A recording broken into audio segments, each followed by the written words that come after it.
Good evening, everybody. Welcome to day number 11 and prosperity number 11 today. Yeah. Um, okay, just give me a few seconds before I get started. I will. Okay. Okay. All right. Excellent. Okay, let's talk about prosperity number 11 today, and another day. It is so exciting as I prepare every day to do a talk for you guys on the different prosperities because I'm also learning a lot of things. Today is prosperity number 11. As prosperity number 11 in Tamil is called Nilam. Nilam means land. Huh? But I think 500 years ago, when they talked about prosperity, they talked about land because land being very important and people own land in India and all. They're known as jamindars. Jamindar means, you got a lot of land. Basically, you're very rich, you got a lot of land. So I think they looked at land as a prosperity. Of course, when people are doing, all this, they had land to cultivate, for paddy fields and all. And I think land became a most relevant thing. So I think those were the days when they say, if you have land, you have what do you call your prosperity. But I think in our context, we are probably going to talk about. I'm going to talk about land and property as a base. Because I think what we are saying is that owning a property, owning either a landed property or owning land and property is a prosperity because you have something to hold on to, something to give it to your children, something of value. So I will look at it in terms of though in Tamil they call it Nilam, which is only land. But I'm going to talk to you today about land and property as a way of becoming prosperous and about one of the 16 prosperities. So it's very important for you to understand why. Also, those days, like I mentioned to you, why land was more relevant because, as we say, people wanted to have land to do cultivation, agriculture, a lot of many things, and it was very valuable. That's what they said. Okay, let's talk about what, how, and why. Like always, what is when we talk about land and property? Let's talk about that, and then talk about how if you want to acquire land and property. I'm sure many of you already have land and property, but how if you want to acquire, and then of course going on to what do you call it? Why is it called a prosperity? Yeah. I also want to tell you that today when I talk about land and property, we are also talking about condominiums and apartments and whatever not because 500 years ago there was no condominiums, only landed property, it's only land, right? Now, of course, we've got condominiums and all because of the way we live today. Yeah. So you need to understand it's not fair for me to only talk about land, but I think I need to talk about land and property as a whole. So what is the prosperity of land and property? Okay. Basically, land and property means that means we are talking about it's either for living, okay, one for you to live, or it could be for income generation because you have land and property for rental purposes. You could have land because you have got future plans. Maybe you want to buy land and property for your children, land for you to develop for the future, build a house for the future, So basically, or it could be just investment. You're buying land and property so that you can sell it later to make money. So here in our definition, that's what we mean by land and property. Yeah. So I need you to understand what I'm talking about so that it's easier for me to then tell you why it's a prosperity. Yeah. Basically, if we talk about Malaysia, there are three types of land we can talk about. One is called freehold. Okay, and freehold is definitely what you have. It's forever yours. You can build it to your children and all that. That's freehold. Then you got leasehold. Leasehold is normally every council city, they will have something called a leasehold land. This has been over the last 100 years. Maybe they came out with leasehold land so that the land is not taken away by individuals, but the government still holds the land. But they call it leasehold. Most leasehold land are 99. But what it means is that if you buy a property with leasehold land, at the end of the 99 years, the government has a right to take back the land. Has a right to take back the land and the property. That's called leasehold. But if freehold is forever yours, if you will it to your children, it's all for your children.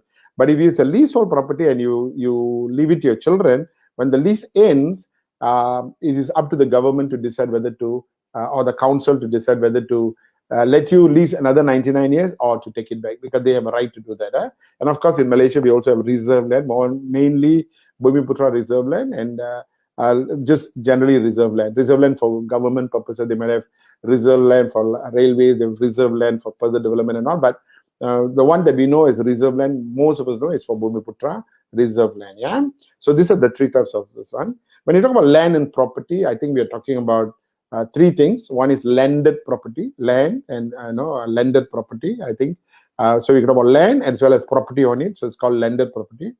We can talk about condo and apartments as another way of property, and of course vacant land. Okay, so one is land with property, one is a condo and apartment, and of course vacant land. Of course, landed property could be bungalow, could be semi-D, could be terrace, and so on and so forth. Vacant land, very important. If you are acquiring vacant land, you always need to find out the status of the vacant land. Is it vacant land designated for residential? Vacant land, is it designated for agriculture? Vacant land, is it designated for industrial? Because if you buy a vacant land and then later you want to build a house, but it's already been designated for agriculture or industrial, you cannot convert it to residential. Okay, so it is very important that if you are buying landed property, you need to know this kind of laws, because I think 500 years ago maybe they didn't have this kind of land laws, but now we have. So you need to know if you want to acquire this as a proper prosperity for you, you need to know these rules and laws. Yeah. Okay. That is, so I'm going to talk about land and property. This is what I'm talking about. Basically, either landed property, or we're talking about condo apartment, or we're talking about vacant land. Yeah. Okay. How do you acquire how? So I'm going to talk about how. If you want to be prosperous and you want to have land, of course, buying a land for yourself or property for yourself is, I think everybody knows, like, you'll go and look for a house and you buy for a house. But let me give you, for the benefit of those who have never thought about buying a property, always have rented a property, or even for the matter, if you are looking at investing and buying a property, maybe there are 5 areas I'm going to cover. 3 areas I'm going to cover. First, 5 steps on how to get a property first. How to get a property. First of all, you need to remember, before you ever think about buying a property, you need to know, okay, whether you can get a loan, because there's no way you can buy it from cash yet. Yeah, assuming you need to know whether you have the funds to buy the property. Assuming if you don't have enough funds, then obviously you need to know whether you can get a loan. You also need to know whether how much of deposit you can put in, because if you're going to get a loan, the bank won't give you 100% financing. The bank will probably give you only, say, 80% financing. So you need to have deposit. So there's no use going to the bank and asking for a property totally funded by them. Cannot. So you need to know about financing. You need to then, okay, so first you need to make sure you work out the finances, see whether you got money or not, to pay the deposit, get a loan, and buy the property. That's number 1. Number 2, decide what exactly do you want. You want a condo, you want an apartment, landed property. Number 3, you need to go and do some research. Wherever you're going to buy, are there amenities, are there hospitals, are there mini markets, are there shops there, because then you know, there is an LRT station, there is an MRT station there. So you're going to do a bit of research. Okay, you need to find out rental. If you're going to rent it out, are people renting it? What is the rental rate? There's one point in time in Seremban, rental is so low, people don't want to buy property in Seremban, which is so cheap, because nobody wants to rent. So you need to find out. Also looking at if you're going to pay for the house, resale value of the house. If you're going to subsequently sell it, or is that a good value? Are there future plans for the government to, like, at one point in time, Nilai didn't have much of a Nilai, property didn't have the Nilai in Nilai. Today, property in Nilai got very high Nilai. And the reason is because there's so many developments that's taking place. Number 3, then you work out the finance, okay? Work out the finance, do research, okay, work out the finance, decide what you want, do research. Number 4, go and look for a lawyer, go and look for a valuer, go and look for a bank officer, and maybe even a real estate agent to get the property. Get a lawyer, because they need to do the paperwork for you. Go and get a loan officer, because they need to do the loan for you. Go and get a valuer to value, because they need to value. Sometimes the loan officer will suggest a valuer, but others you can find your own valuer, because based on the value, then you know how much of loan you can get. And of course, you can get a real estate agent to buy the property for you. And of course, number 5 is you complete the deal. Okay. The second part of acquiring property I need you to know is, if you want to buy a property and if you know your money, okay, when we talk about money, let's talk about the money part first. Then I'll go to how you find a property. Money, to buy a property, you can of course get loans. Let's go to the banks and get loans, but make sure you are gainfully employed or make a monthly income. Of course, you can take from your savings if you're the type of person who have saved money. Maybe EPF, because I think at a certain point in time in EPF, you can draw down the money and you can purchase a property. Inheritance, of course, you can get property through inheritance if your father, mother are going to leave that for you. There's something called REIT. I don't know how many heard of it. It's called Real Estate Investment Trust. Okay.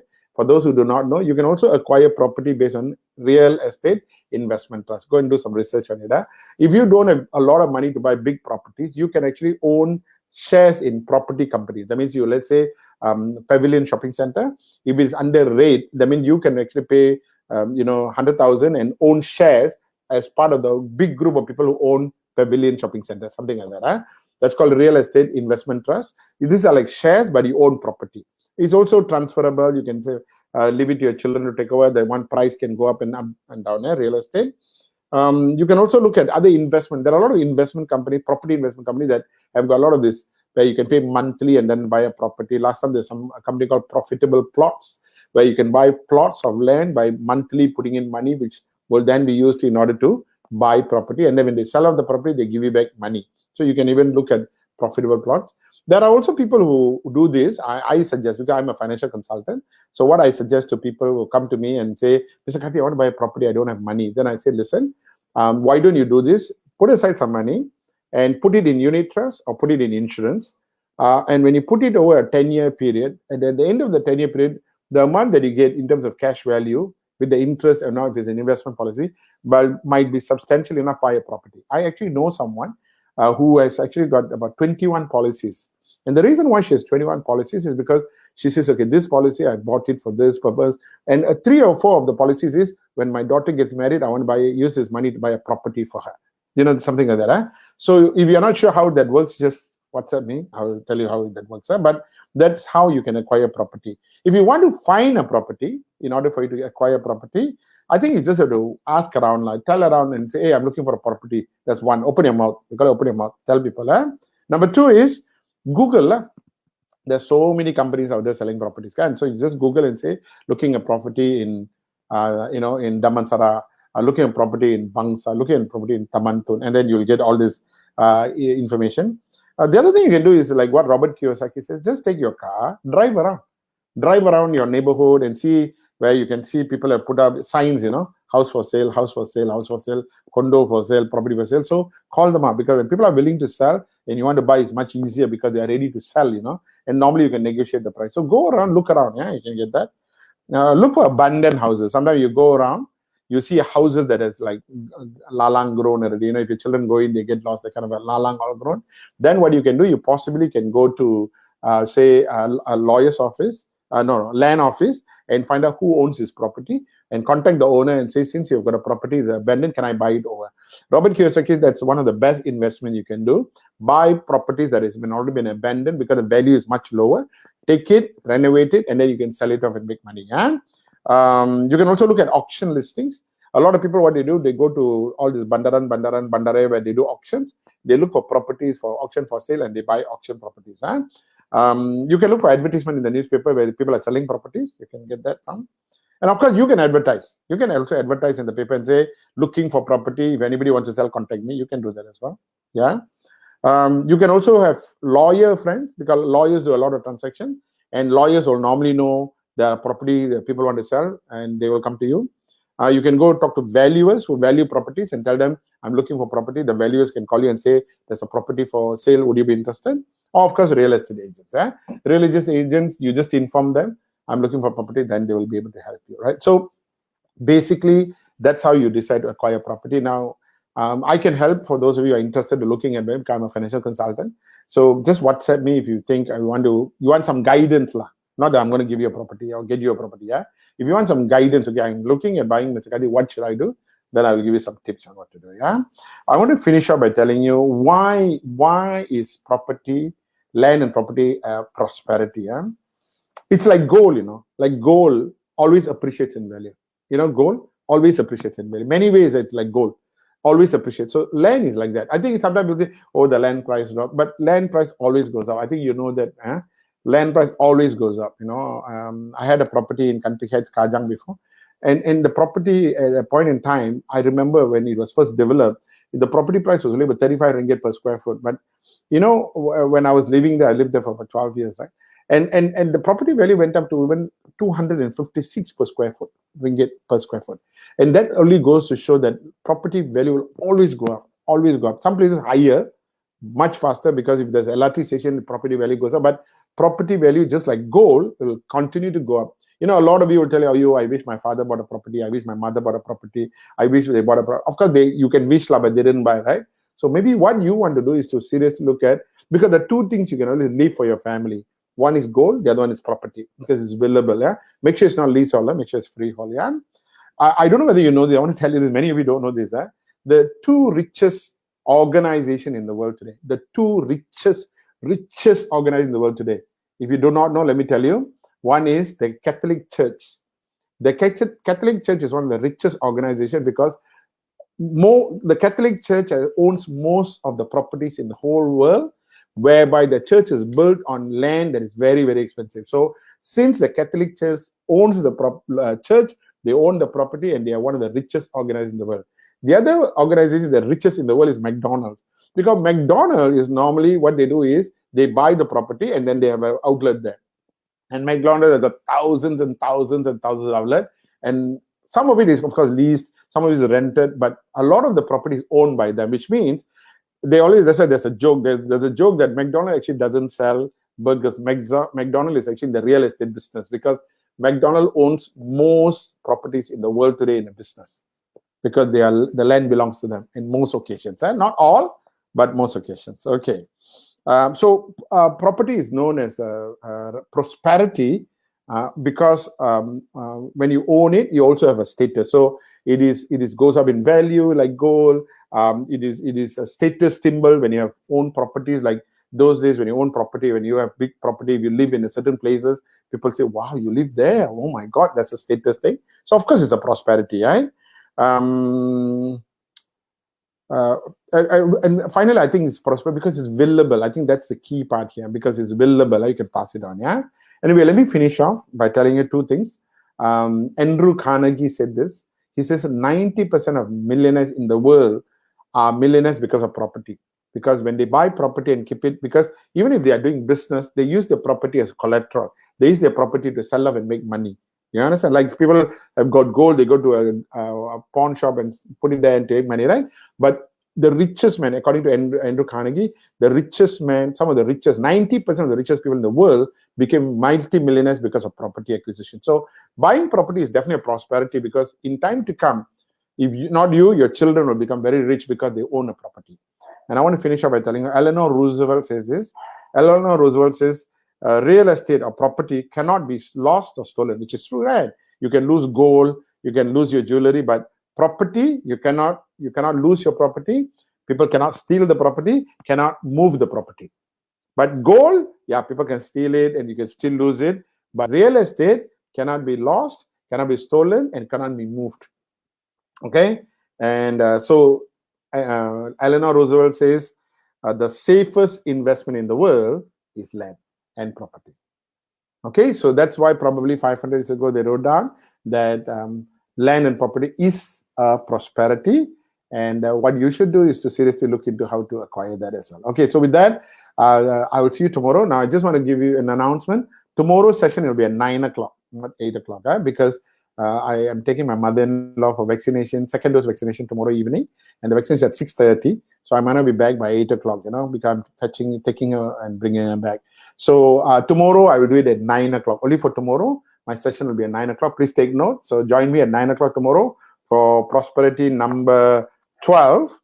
Okay, and what is prosperity number 12? It is about children. About children. Why having children, good children, is a prosperity. So let's talk about it tomorrow. Yeah. So with that, take care, be safe. I love you guys. Talk to you tomorrow, 9 o'clock. Yeah, 9 o'clock. Remember that. Okay, bye-bye.